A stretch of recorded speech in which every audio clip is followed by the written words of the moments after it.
սպասեք, որ շուտով ինքը կհայտարարի Հայաստանի առաքելական եկեղեցի ստեղծելու մասին։ Կանոնադրությամբ, սիրուն, կանոնադրությունը կկարդա, քաղաքացիները կլսեն, այդ 10, արդեն 11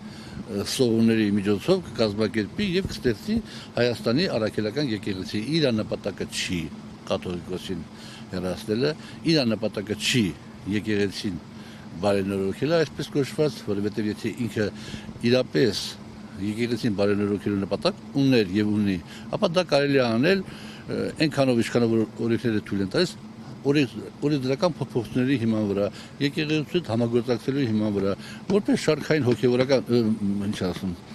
հավատացյալ, որ ինքն ասում, ներկայացնում իրեն, այդպես իր առաջարկությունները ներկայացնելու հիման վրա, այդ սովորները թող իրենց կարգին պահեին եւ խնդիրներ կա, թող խնդիրները ժամանակի բարձրացնեին, բարենորոգեին